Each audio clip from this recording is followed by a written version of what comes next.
kyekikalimu 1 ekyuma ekyaffe kyetukakubisa kiri original nabagamba omuchina yayinza okukola engatto n'otambula okuva wano mpaka wali nga yakutuse edda ate omuchina y'omu yakola engatto emyaka 10 ng'okyajambala bakiri naye abanayuganda ekizibu kye tulina twagala nnyo bayisi kati g'ogenda kukiri ekyuma ekiggolera mangu amannyo naye jjukira abaagimanyi nti bizinesi n'ogenda n'ogula kiri so akawunga akaffe kanjawulo ku bino wammanga ekyuma ekyaffe netukolera kituufu tekiggwalira ekyokubiri tulinamu ekirungo kyetuyita kamamayo kiyamba mu byenda okudigestinga obulungi ki emmere so bw'obanga oyagala akawunga kilo ya 12 bw'akalaba nga kayitamu saagala ate omubuuzi ate akawunga kaaki tulinawo kilo 5 tulinawo kilo 10 ne kilo 12 kawunga nga akabulijjo kubanga kasooli mwetukola ki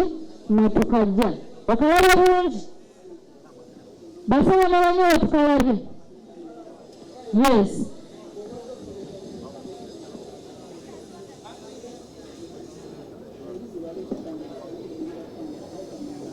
njagala okwongerezaako ku nnansi waffe olw'okuba nti ffe ffenna bali wano tuli basawo tuli ffenna olwaleero tuzze mu kiraasi tugiyita tegeera mangu ngenda kusomesako nga mukama waffe bwajja eddakiika 3 gwamaze ng'atudde wano twagala otegeera mangu eddakiika 3 tekyolabye abantu abaleeta rosemary ne bamuyingiza abantu abaleeta obunyu bituufu sawuganda ntuufu oba wakikulu oga kukyolabye sawuganda ntuufu oba nfu nemu kati soka ova mu propaganda w'abantu bw'obanga omuntu ali mu kkokola kumata mugambe nze saagala ne bw'obanga otudde naye kati saawa zino bw'owulira olina byakugamba ebitali bituufu gwe situkayo noonya akatebe oba wanika omukono ngambe nti ono ayogera nnyo nsaba katebe kalala tugenda kukakuwa kubanga lwaki ebikuluma bikuluma ogwo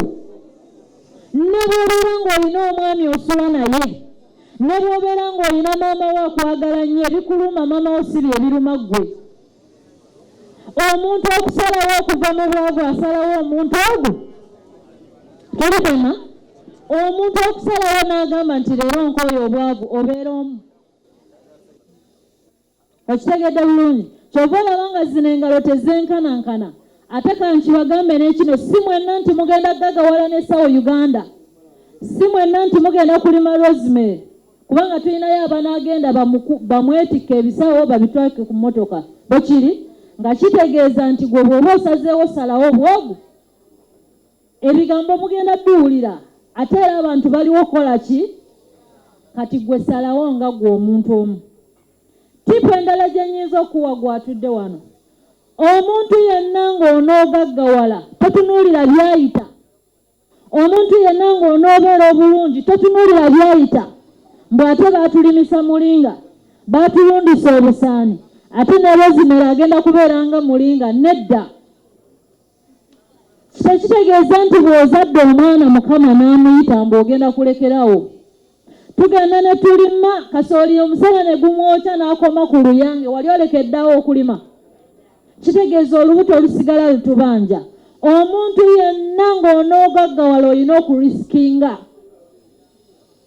ogezaako buli kimu kyetukola tukola nakugezaako bw'owulira nti rosemary wanaafuna nawo ng'ogenda okola ki otulayingako ekirala omuntu ng'onootegeera nti sente encupuli oba si ncupuli olina gisembeza wano togirabira eri nti agikwate gikyuse tulabe akeetaano okakwata n'okatunuulira bwoti n'okakyusa n'olaba oba ekigifuula okubeera entuufu mwekiri kitegeeza nti sawa uganda bw'oba oyagala ogikebera gibeere munda ekirala omuntu yenna bw'oliwulira ekintu nga kizze nga kipya kikolerewo omuntu yenna waanaategeerera sawa uganda nga gw'oli mayiro 100 mu maaso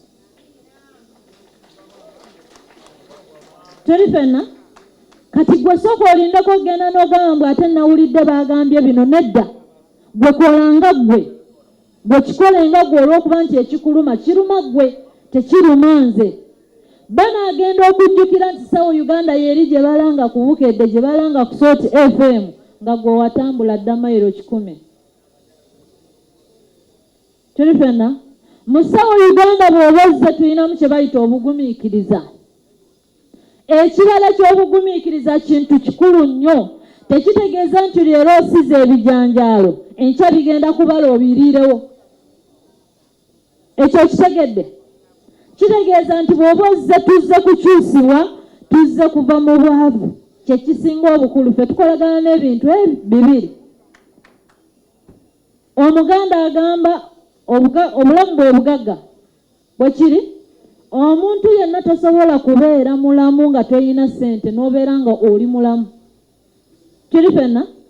Abaganda batera okutugamba nti omwavu ayagalwa nnyina. Ne kati maama naye takyayagala muki? Mwavu.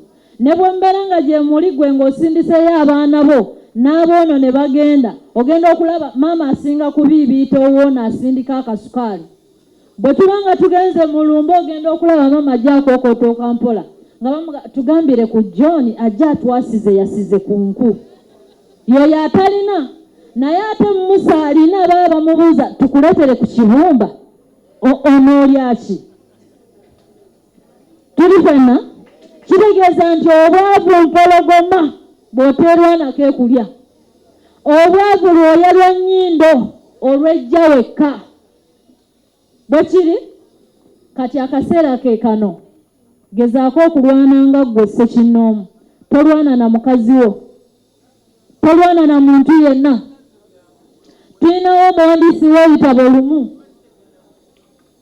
Yatubuulira akasitore yagamba baali Buyindi. Omusajja Omuyindi n'agamba n'ayita ensi yonna n'agigamba leero ekibadde kiti omuntu abadde atuloga obwavu afudde. Tuli ffenna? Abantu bonna ne bakuba enduulu ne bagamba naye obwavu nga butulumye, obwavu nga butulumye. N'agenda n'agula keesi bulungi, keesi gye bateekamu abafu. N'agireeta ku kyangala nga wano bwe tutudde. N'agamba buli muntu ssekinnoomu ayimuke mpola mpola bw'agenda bw'alaba. Oli ali mu keesi abadde atuloga obwavu. Tuli ffenna? Ne batandika okujja mpola mpola we balaba. Naye nga buli avaayo anyiize. Avaayo yennyamidde. Avaayo yeesooza. Olowooza mwalimu ki? Mwalimu ndabirwamu. Nga kitegeeza omuntu akulumya obwavu, omuntu akuloga obwavu ye ggwe. Tewaliyo muntu mulala. Omuntu osalawo obwavu. Okitegedde bulungi? Omuntu osalawo obwomu nga ggwe.